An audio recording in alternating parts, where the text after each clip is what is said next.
Welcome to Saints and Feasts of the Catholic Calendar, meeting the greatest men and women who have ever lived. May 13th, Our Lady of Fatima, 1917.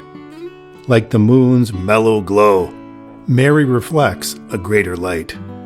The ancient Greco-Roman world that Christianity replaced was deeply devoted to the gods, not God. Its landscape was dotted with 1,000 shrines, oracles, sacred caves, and holy mountains, where the god of this and the goddess of that lived or lurked. And the pagan faithful, and they were faithful, trusted that someone among this government of gods could be petitioned for this need or lobbied for that favor, so that the battle would be won, the harvest plentiful, the illness brief, the baby a boy, or the sea calm for the voyage. This all made sense.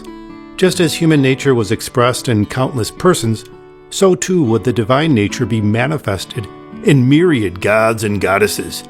Countless stars populated the blackness between earth and sun. So too did gods thicken the reality between the realm of the flesh and the realm of the spirit in ancient paganism.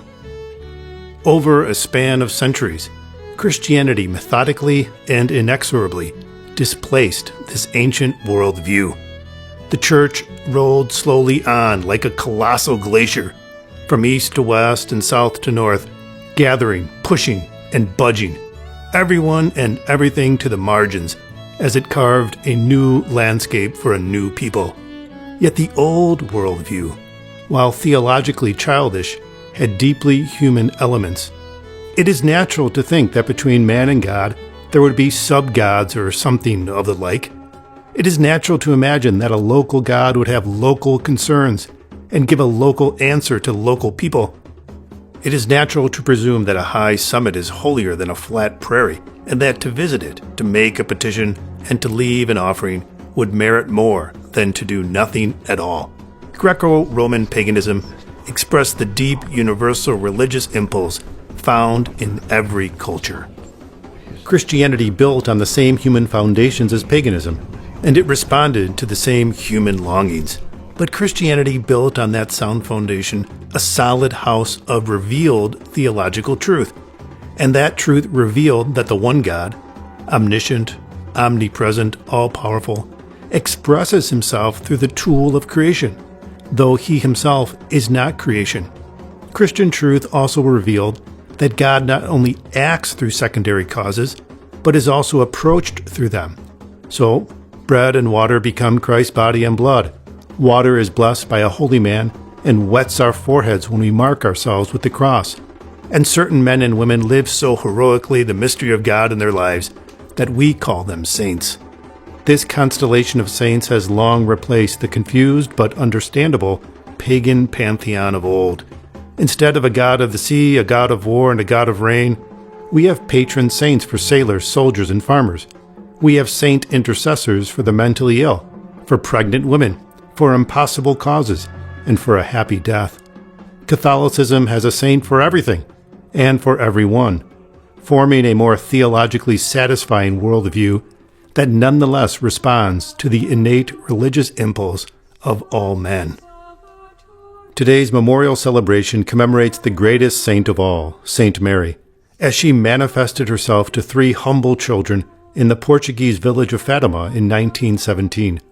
Our Lady, the only mother ever chosen by her son, appeared in a particular place at a particular time to a particular people to satisfy a particular need. She spoke to the children deep theological truths about heaven, hell, and purgatory. She performed a publicly witnessed miracle that made the sun dance, asked for increased devotion to her Son, Jesus Christ, and pleaded for reparation for the many sins committed against him.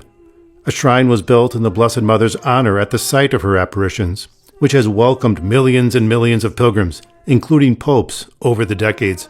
Our Lady is for the whole Church, of course, but she is closer to the faithful when she comes to them on their own terms, in their own tongue, skin, and dress, hovering over their own soil. There is one Mary, historically and theologically. There are many Marys, culturally and symbolically. Pope St. John Paul II was shot on the feast of Our Lady of Fatima, May 13, 1981, in St. Peter's Square in Rome. He was grievously injured but survived. He later said that one hand pulled the trigger, but another hand guided the bullet. He went on pilgrimage to Fatima to give thanks for that saving hand. The bullet that penetrated his torso and was removed by doctors was placed into the silver crown of Our Lady of Fatima. It rests there today. We honor Mary for many graces. We petition her for many favors, and we thank her for many gifts, for the battle won, for the plentiful harvest, for the healthy baby, for the calm sea, and for the lives saved dramatically from an assassin or mundanely from everything else. Our Lady of Fatima, your miraculous apparitions fill us with hope that you follow our concerns, intervene in our lives, and demand of us greater fidelity. May we heed your words and your warnings and carry out God's will with your own life as our example. Amen.